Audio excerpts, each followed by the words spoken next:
Ed here with the Digital Digest, and today I wanted to share a quick unboxing and first look at 3 SD cards from Sabrent. Now, in full disclosure, before I get these out of the package, these were furnished to me by the manufacturer for review purposes, and without further ado, let's talk about all 3 of these cards. So whether you're shooting with an action camera or stepping up to something like a professional grade piece of equipment like the Sony A1, Sabrent pretty much has a card for every user.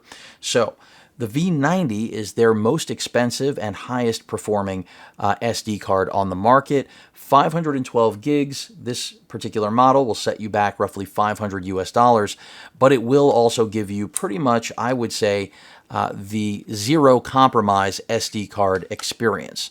Like the packaging that Sabrent's got going on here, following the same design language as their other products. We're talking specifically about their NVMe SSDs, and there you have it. Now, this card is, as I said before, the best card you can possibly buy outside of going with a compact flash Express Type A card for something like the A1. It's pretty much going to give you the ability to do everything that the A1 can and still stay in the realm, if I can get it out of the actual packaging here, of SD. And that's really important if, like me, you want to have that flexibility, because while compact flash Express Type A is nice, in fact, it truly is the zero compromise experience inside of a camera like the A1, this is an incredibly close second. The other nice thing is the price to performance ratio.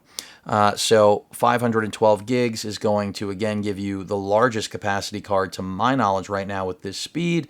And for those of you wondering about the read to write performance, I will be doing a benchmark on these. It's not part of this video, but per Sabrent, you're looking at least a claim of 280 megs on the read side, 250 on the write side.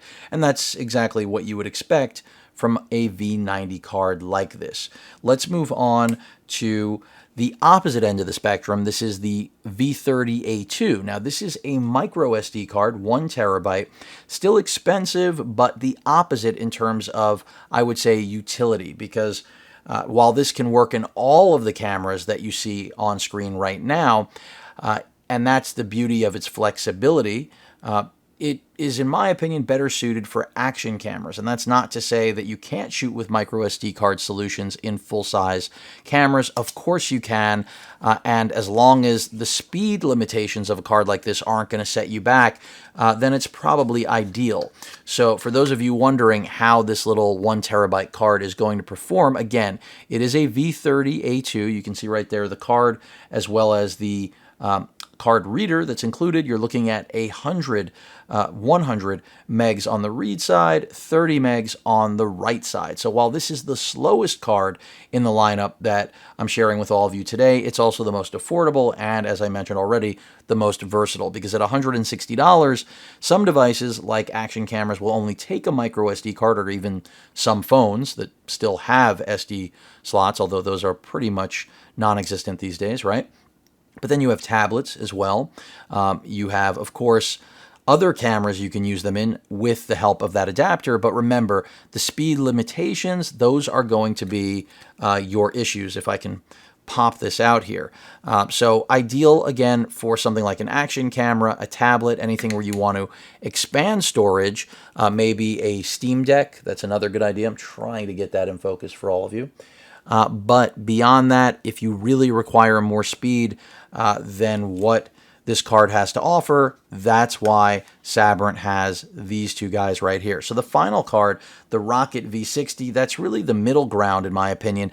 This card, not as expensive as the V90, almost as fast, and as you may have already noticed, we actually do have a 1 terabyte option, which is certainly nice. So as far as pricing goes, you're looking at a little under $300, so still very expensive, but nowhere near that $500 ceiling that we've been discussing. Let me go ahead and pop this open. And this is, I think, going to be the most popular of the three, because you can still happily use this in something like the Sony A1. But of course, also, while you won't have the V90 speed, this is going to be very, very close. So as I mentioned before, the V90 speed is going to give you something, a little under 300 megs on the read side and close to that on the write side. This, on the other hand, is going to give you a little under 300 on the read, but closer to 170, 180 on the write. And that's the best it's going to do. So, this is still an excellent card, like this blue design on the little pocketable enclosure they give you. And there's the card itself. And again, these are adorable. This one's manufactured, it seems slightly different, or maybe that's just, is it slightly different? Or it's just this particular card, I guess. But again, in my opinion, the V60 is the best value. All of these will go down in price over time, no question about that. So if that's your main concern, give it a minute. Do yourself a favor. Now, the V90's been on the market for a while, but I don't think it's gone down in price at this point. And I'll go ahead and just leave all these open. And I just want to talk about this again so that you get an idea of which card is right for you. So again, if you're going with something pro grade like the A1, then you're going to want to stick with something like the V90 or the V60. On the other hand, if you're shooting with pretty much anything here, and yes, that's including the bridge style point and shoot RX-10 Mark IV, then you will easily get away with something like the micro SD card, which again really is one of the reasons that up until V60 and V90 cards became more accessible and more affordable, I was predominantly shooting with micro SD cards because of, again, the flexibility of being able to use them across so many different devices. And for years now, they've been suitable for 4K 30, 4K 60.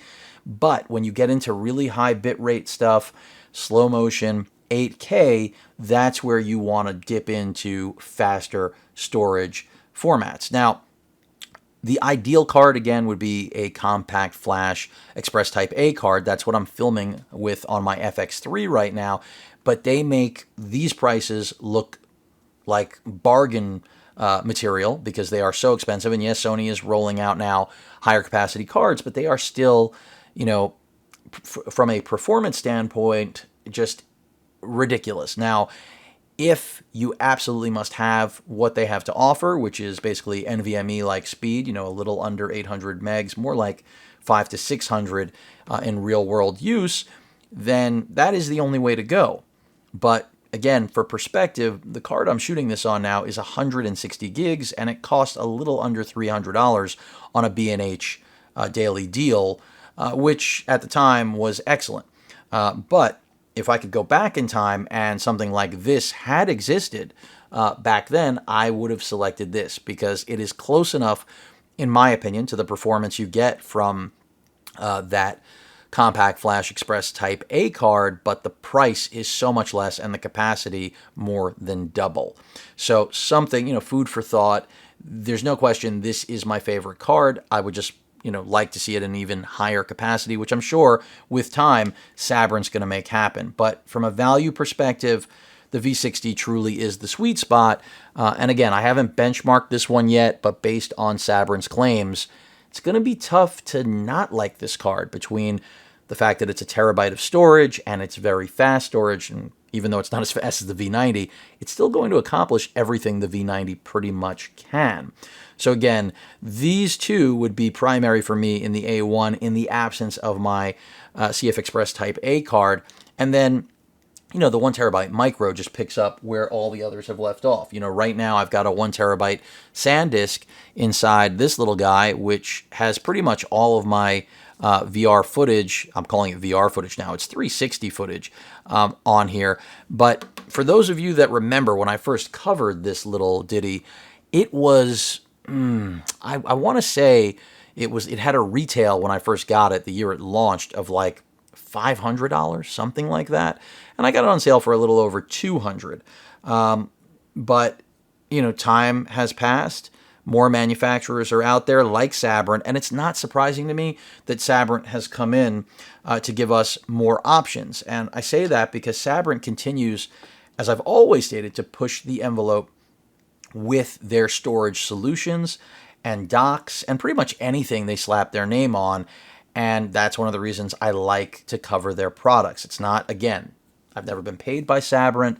I just think that, companies that make great products and push other companies to also do the same, they need to be recognized, and Sabrent is doing and has been doing that for a good time now.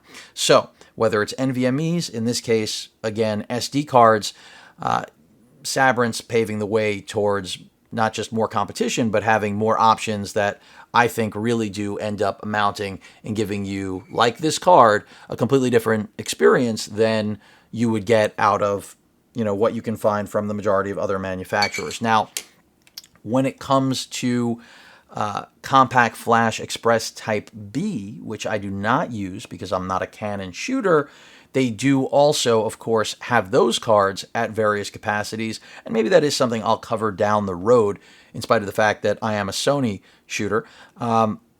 So really all I'm waiting for now is for Sabrent to step up to the plate of CF Express Type A as well.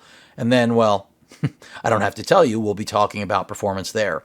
But this overall just covers, again, unboxing and first look at all three of these cards, which I think really do accommodate every single user, whether we're talking about full frame best in class, again, best in class point and shoot bridge, or of course, best in class 360 from Insta360, of course, RX 100 point and shoots, which are best in class. Last but not least, action cameras, which, you've got all three to cover literally every facet of photography.